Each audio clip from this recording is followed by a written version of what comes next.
আমার মেয়ে, আমি জন্ম দিলাম, আমি বড় করতেছি, আমি খাওয়াই, মানে আমি খাওয়াই বলতে মানে কি, আমরা উপার্জন করি, আমরাই খেতে খাওয়াই নাকি? আমরা ওসিলা না রিজিকের, আমরা কামাই রোজগার করে নিয়ে আসি।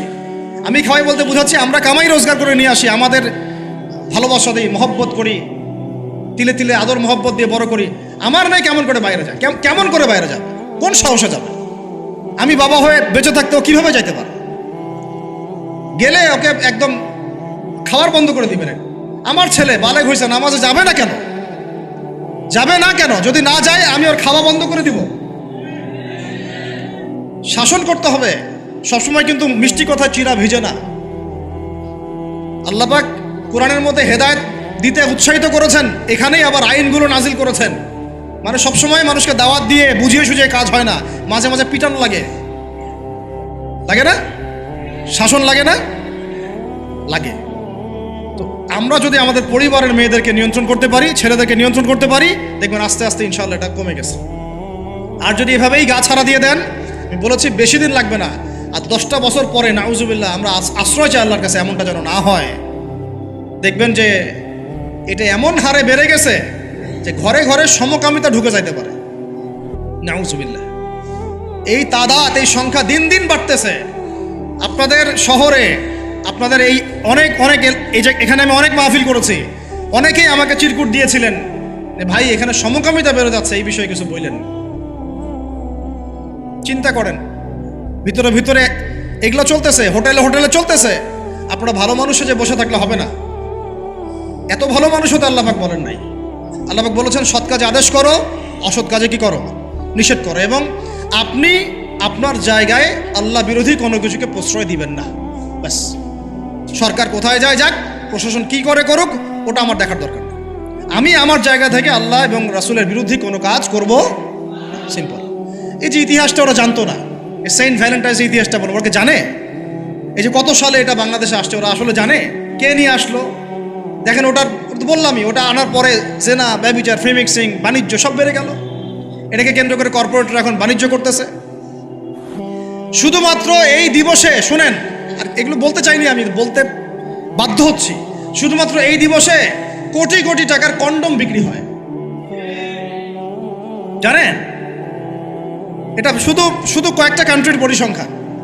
সারা বিশ্বের পরিসংখ্যান দিলে তো আপনার চোখ কপালে উঠে যাবে। কি হচ্ছে আর কি হচ্ছে না। যেখানে আল্লাহ রাব্বুল আলামিন বলছেন চোখ নিচু করো, কাছেও যেও না, ওটা তো কোরআনে পড়ে থাকলোই, ওটাকে লঙ্ঘন করে জেনা হচ্ছে, ব্যভিচার হচ্ছে, অবৈধ সম্পর্ক হচ্ছে, প্রচুর ধর্ষণ হবে কালকে। আর ধর্ষণ হলে আমি বলবো শুধু ছেলেটা দায়ী না, মেয়েরাও দায়ী আছে। তোমাকে মাহরাম ছাড়া কে বের হইতে বলছে? মাহরাম ছাড়া একটা মেয়ের হজ ফরজ না। মনে করেন আপনার ঘরে একজন মহিলা আছেন যার মাহরাম নাই, তার উপর হজই ফরজ হয় নাই। তো মাহরাম ছাড়া যার হজই ফরজ হয় না, তাকে মাহরাম ছাড়া এভাবে হোটেলে একটা ছেলের সাথে বাইকে যেতে কে বলছে? বলেন, মাহরাম ছাড়া একটা মেয়ের সফর জায়েজ নাই, হজও জায়েজ নাই, হজ করার দরকারই নাই, সে ঘরে থাকবে, ওইটাই তার জন্য বেশি গুরুত্বপূর্ণ, ওটাই হুকুম আল্লাহ পাকের। আর সে মাহরাম ছাড়া এইভাবে এখানে ওখানে ঘুরে বেড়াবে, ছেলের সাথে আড্ডাবাজি করবে, টাঙ্কি মারবে, চটপটে ফুচকা খাবে, এরপর 4টা-5টা ছেলে মিলে ওকে ধর্ষণ করে দিলে সব দোষ ওই ছেলের উপর আসবে? আমার তো মন চায় যে প্রথমে আগে এই মেয়েগুলোকে শায়েস্তা করি। হ্যাঁ, ছেলেগুলোকে তো করবোই, আগে মেয়েগুলোকে করি। শুধুমাত্র ওয়াজ নসিহত করে কাজ হবে না, সবাইকে কঠোর হতে হবে। আপনি আমাকে বলেন তো দেখি, আপনার মেয়ে কোনো একটা ছেলের সাথে অবৈধ সম্পর্ক করেছে, আপনি কি এটা মেনে নিবেন? আপনারা যে কেউ হন, এখানে অনেক প্রশাসনের ভাই আছেন আমি জানি, ঊর্ধ্বতন কর্মকর্তাও আছে এখানে আমি জানি, এখানে আমার লেকচার রেকর্ড হচ্ছে এটা আমি জানি। আপনি আমাকে বলেন বা আপনার সিনিয়রদেরকে বলান, এই কথাগুলো মেসেজ পৌঁছান, তাদের ঘরে যদি তাদের মেয়ে কোনো ছেলের সাথে অবৈধ সম্পর্ক করে, তারা কি মেনে নিবে? তাদের মেয়েকে যদি কেউ ধর্ষণ করে, তারা কি মেনে নিবে?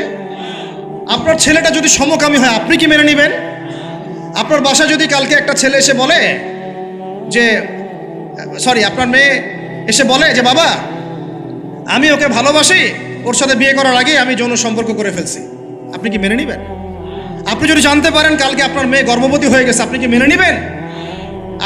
আপনি যদি জানেন কালকে আপনার ছেলে আপনাকে এসে বলছে বাবা আমি একটা ছেলেকে নিয়ে আসছি, ও ছেলেটা আসলে বাইরে ছেলে, ভিতরে ভিতরে মেয়ে, তাই আমরা বিয়ে করে ফেলছি। আপনি কি মেনে নেবেন? তো এটা নবী সাল্লাল্লাহু আলাইহি ওয়াসাল্লামের ফিলোসফি ছিল। একজন সাহাবী এসে বলেছিলেন, ইয়া রাসূলুল্লাহ, আমি ইসলামের সব মানতে প্রস্তুত আছি, খালি আমাকে জিনা করার অনুমতি দেন। নাউযুবিল্লাহ। সাহাবীরা রাগ হয়ে গেছেন, এই কার সাথে কি কথা বলো, বেয়াদবি করতে। নবী সাল্লাল্লাহু আলাইহি ওয়াসাল্লাম বললেন, দাঁড়াও, দেখো তাকে ছাড়ো, আমি বুঝাচ্ছি। নবীজি তখন বললেন, দেখো, তুমি যে প্রস্তাবটা আমাকে দিলা, ইসলামের সব তোমার ভালো লাগে, কিন্তু জেনা করতে চাচ্ছ। তো এখন বলো তো দেখি, তোমার মায়ের সাথে কেউ যদি এমন করে, তুমি কি রাজি হবা? সে বলছে না। তোমার খালার সাথে করলে না, তোমার বোনের সাথে না, তোমার স্ত্রীর সাথে না। তাহলে যেটা তুমি অন্যের ক্ষেত্রে চাচ্ছ না, পছন্দ করো না, সেটা কেন তুমি তোমার ক্ষেত্রে চাচ্ছ? এভাবে চিন্তা করলে আমাদের আর কথা বলার দরকার আছে? আল্লাহ পাক আমাদের সবাইকে কথাগুলো বোঝার তৌফিক দান করেন।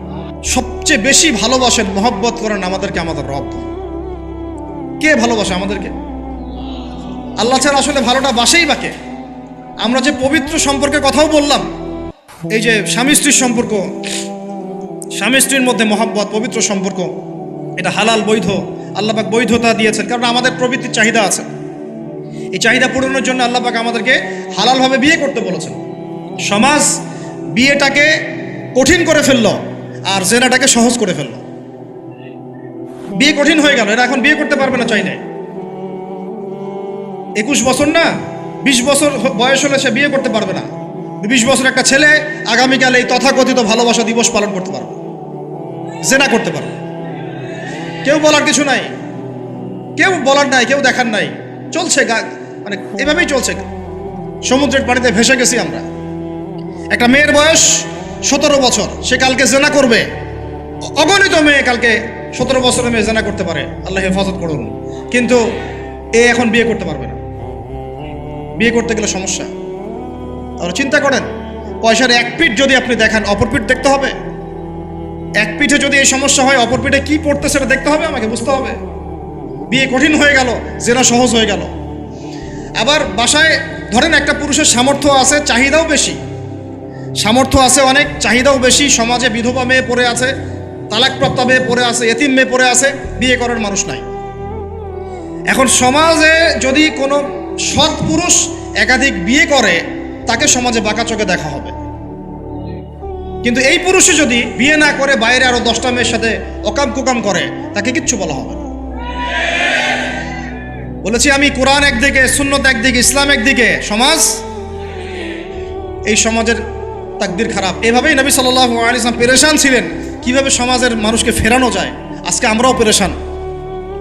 আল্লাহ পাক সবার আগে আমাকে ইসলাহ দান করেন, আমার পরিবারকে দান করেন, আমাদের প্রত্যেক দিনই ভাই বোনকে দান করেন এবং ইস্তেকামাত দান করেন। আল্লাহুম্মা সাব্বিতনা ওয়াজআলনা হাদিয়ান ওয়া মাহদিয়া, আমিন ইয়া রাব্বাল আলামিন। তো এখন কথা হচ্ছে, এগুলো চলছে আমাদের চোখের সামনেই। কিন্তু দেখেন প্রিয় ভাইয়েরা, আল্লাহ পাক শাস্তি বলেছেন 100 বেত্রাঘাত। কেউ যদি আবার বিবাহিত হয়ে এই কাজ করে, জেনা করে, তাহলে তার শাস্তি কি বলেছেন? বলা হয়েছে কোমর পর্যন্ত মাটিতে পুঁতে ফেলে তাকে পাথর নিক্ষেপ করে হত্যা করতে হবে। এটা কোরআন এবং হাদিসের শাস্তি। আর আমরা কি করছি দেখেন। আমি 2টা হাদিস বলি আপনাদেরকে, শোনেন, ইয়াংরা শোনেন। এই 2টা হাদিস আজকে ভুলবেন না। আলোচনা অনেক লম্বা হচ্ছে, তো অনেক কিছু ভুলে যেতে পারে। এই 2টা হাদিস ভুলেন না। একটা হচ্ছে 3 জন ব্যক্তি একবার একটা গুহায় আটকা পড়ছে। 3 জন বন্ধু বা ভাই, তার একটা গুহার মধ্যে আটকা পড়ে গেছে। ঝড় হচ্ছে, গুহার মুখটা বন্ধ হয়ে গেছে পাথর দিয়ে, বের হওয়ার কোনো জায়গা নাই। এখানে নিশ্চিত মৃত্যু, কোনো সুযোগই নাই বাঁচার। তারা অনেক চেষ্টা করে বের হতে পারলো না। শেষমেশ তারা বলছে যে আমাদের যদি কোনো নেক আমল থাকে, সেই নেক আমলের ওসিলা করে আল্লাহর কাছে দোয়া করি, আল্লাহ চাইলে আজকে আমাদেরকে বাঁচাতে পারে। একজন বলছে, আল্লাহ, আমার মা ছিল, পিতামাতা ছিল, তো মাকে আমি দুধ পান না করি আমার সন্তানদেরকে কখনো খাওয়াতাম না। একদিন গিয়ে দেখি যে মা ঘুমিয়ে গেছে, আমার বাচ্চারা কান্নাকাটি করছে, তবু আমি আমার বাচ্চাকে কান্না অবস্থায় রেখেছি, মাকে খাওয়াই নাই, ওদেরকে খাওয়াই নাই। আগে মাকে খাওয়াইছে, তারপর ওদেরকে খাওয়াইছে। আজকে ঘরে ঘরে মাদের সাথে কি আচরণ দেখেন, কি একটা অবস্থা দেখেন সমাজে, কি প্রজন্ম তৈরি করেছেন। মারা এখন বৃদ্ধাশ্রমে চলে যাচ্ছে। শিক্ষিত মা, তাই না? মায়ের পায়ের নিচে আপনার জান্নাত। আর এটাও একটা ব্যাপার যে যে মায়েরা আবার হাজরা আলাইহিস সালামের মতো হবেন না, যে মায়েরা সারা আলাইহিস সালামের মতো হবেন না, আয়েশা খাদিজা রাদিয়াল্লাহু আনহুমা তাদের মতো হবেন না, তো আপনাদের গর্ভ থেকে তো এর চেয়ে ভালো সন্তান আশা করা যায় না। সমস্যা সব দিকে আছে না? তো ও এই দোয়া করার সাথে সাথে একটু সরে গেল, আল্লাহর পক্ষ থেকে এই পাথরটা একটু সরে গেল, কিন্তু বের হওয়ার জন্য এনাফ না। এরপরে আরেকজন দোয়া করছে যে আল্লাহ, আমার একজন কর্মচারী ছিল, টাকা পাইতো আমার কাছে কিছু, তো সে একদিন বেতন না নিয়ে চলে গেছে, টাকাটা দিয়ে আমি কিছু পশু কিনেছি, মানে গবাদি পশু। এই গবাদি পশু 2টা থেকে 4টা, 4টা থেকে 8টা হতে হতে অনেকগুলো হয়েছে। অনেক দিন পর সে আসছে, এসে বলছে আমার টাকা দাও। সে বলছে যে এই সবগুলো পশু তোমার, নিয়ে যাও। তুমি কি ইয়ার্কি ফাজলামি করতেছো আমার সাথে? আমার টাকা আমাকে দাও। না, ইয়ার্কি ফাজলামি করতেছি না, এটা তোমার টাকা দিয়ে কেনা ছিল, সবগুলো বংশবৃদ্ধি হতে হতে আজকে এই অবস্থা হচ্ছে। আল্লাহ, তোমার সন্তুষ্টির জন্য যদি এই কাজ করে থাকি, আল্লাহ আজকে আমাকে এই বিপদ থেকে বাঁচাও। পাহাড়ের মুখ থেকে পাথরটা একটু সরে গেল, বের হওয়ার জন্য যথেষ্ট না। তৃতীয় ব্যক্তি, আমি এইটাই বলতে যাচ্ছিলাম, ইয়াংরা শোনেন ভালো করে। তৃতীয় ব্যক্তি সেজদায় পড়ে আল্লাহকে বলছে, হাত তুলে আল্লাহকে বলছে, আল্লাহ, আমার একজন খুব সুন্দরী চাচাতো বোন ছিল, কাজিন, আমি তাকে পাইতে চাইতাম। বুঝেন না? পাইতে চাইতাম মানে কি? তাকে পেতে চাইতাম, অফার করতাম, সে রাজি হয় না। একদিন সে বলল যে 100 স্বর্ণমুদ্রা দিতে পারলে আমি রাজি, 100 স্বর্ণমুদ্রা দিতে পারলে আমি রাজি। এখন তো এদেরকে স্বর্ণমুদ্রাও দেওয়া লাগে না, এমনিই রাজি নাকি? জেনা করার জন্য কি এমনিই রাজি?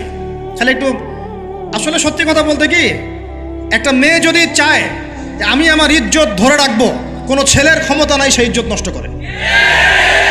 এটাই সত্য কথা। আমার স্ত্রী এই কথাটা খুব জোরালোভাবে আমাকে বলে, আমি যখন রাস্তায় হাঁটবো, আমি যদি চাই, তাহলে কোনো ছেলে আমার কাছে ঘেঁষতে পারবে না, আমি সুযোগ দিলে তখন ঘেঁষতে পারবে। একটা মেয়ে যদি চায় যে একটা ছেলে আমার সাথে ইটিস পিটিস করুক, সে ছেলে করবেই করবে। একটা মেয়ে যদি চায় যে একটা ছেলে আমার পর্যন্ত আসতে পারবে না, আমি আমার ব্যক্তিত্ব গায়রত বজায় রাখবো, আমি ডিস্টেন্স মেনটেন করবো, আমি কোনো সুযোগ দিব না, ছেলে সুযোগ পাবে না কখনো। এত সহজ না। সর্বোচ্চ তখন কি করতে পারে, ধরে 10 জন মিলে ধরে ওকে জোর করে তার সাথে কিছু করতে পারে।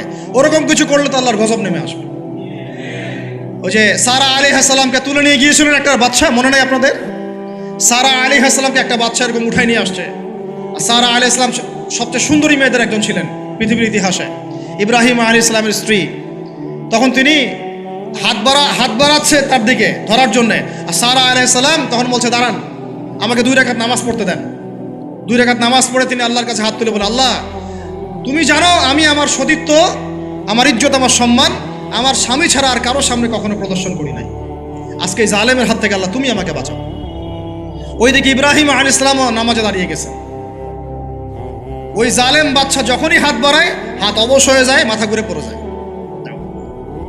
3বার 4বার চেষ্টা করেছে, তারপর পারে নাই। শেষে বলেছে, তোমরা আমার কাছে কাকে নিয়ে আসছো, নিয়ে যাও একে আমার সামনে থেকে। পরে উল্টা হাজরা আলাইহিস সালামকে হাদিয়া সহ দিয়ে পাঠিয়ে দিয়েছে। একটা মেয়ে চাইলে তার ইজ্জত সম্মান এভাবে রক্ষা করতে পারে। তোমরা জেনায় ছেলেরা লিপ্ত করেছে, কারণ তোমরা চেয়েছো বলেই করতে পারছো। তুমি ফিতনা না ছড়াতা, তুমি বেহায়ের মতো বাইরে বের না হতা, তুমি তোমার চুল খোলা না রাখতা, তুমি তোমার পোশাক ঠিক রাখতা, তোমার কথা ঠিক রাখতা, তোমার কথার মধ্যে